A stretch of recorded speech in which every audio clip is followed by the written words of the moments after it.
as you mentioned, the children should not be taught yoga or the inner science when they are kids. So when do we actually start the process of thinking pure and not letting the impure thoughts into you? Where did you get this pure thought and impure thought business? Not me.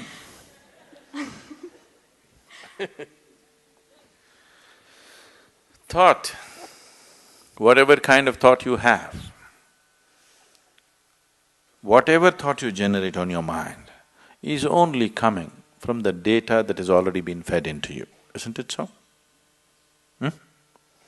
You can use it, permutations and combinations of it and produce million varieties, but essentially thought is coming from the data that has already been fed into you. If you go about sifting in the mind, what is pure thought, what is impure thought, oh, you will go.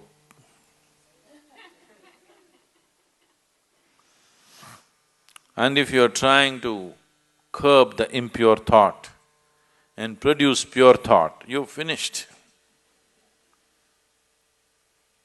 All the things that these so-called religions told people are sins,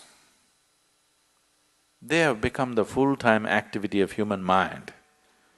If they had just left them alone, everybody according to his inclination would have gone where he has to go. Now it's not like that, it's painted in everybody's mind because they said, this is a sin, do not think about it. Endlessly they're thinking about it. They're not even as free as dogs and cats are, human beings. Simply because somebody put this idea that there's something pure and impure. Whatever impure things you learnt at the age of 25, I do not know. I have not come in touch with anything impure in the world yet. I don't know where you came in touch with all these impure things in 25 years. I have not seen anything impure in this world, have you? Have you seen something impure?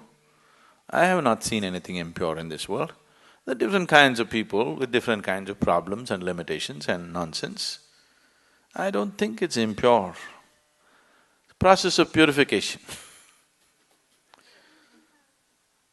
In different stages of purity, I see people.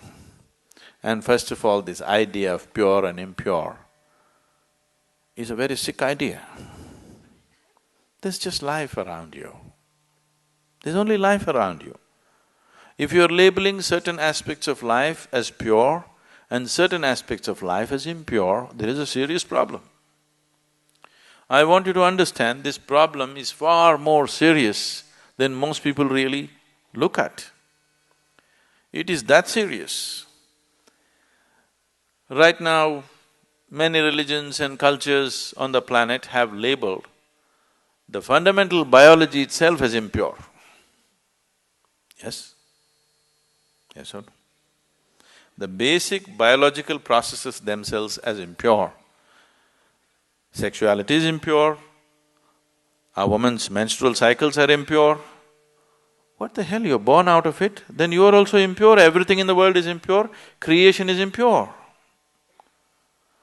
If you like that word, you can use it.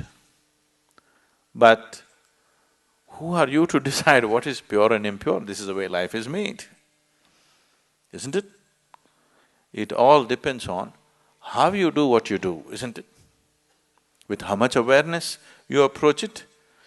The same things can become beautiful, the same things can become ugly, depending upon who is doing it and how he is doing it, isn't it so? Yes. Something as simple as eating.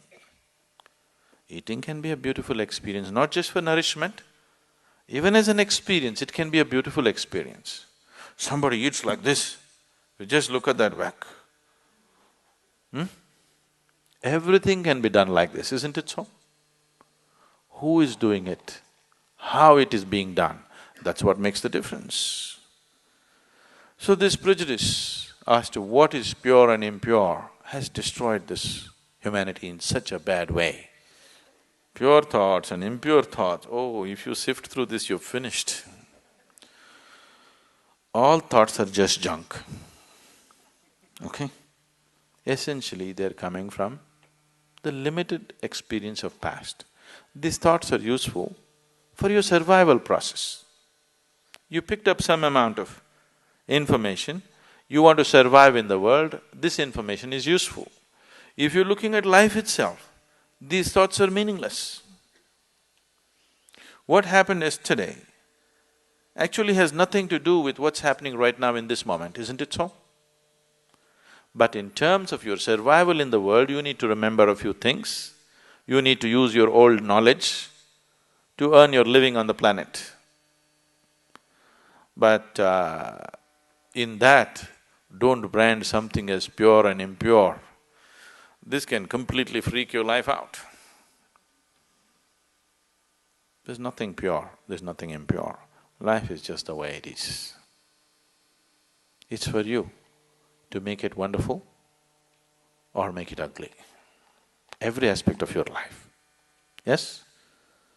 Every aspect of your life. You can either make it beautiful or you can make it ugly. If you're aware, you will make it beautiful. If you're doing things compulsively, you will make it ugly. Anything in your life, if you do it compulsively, it becomes ugly, isn't it so? If you do it consciously, it can be made beautiful, everything.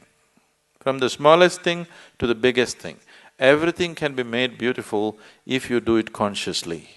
And everything can be turned to an ugly mess if you do it compulsively.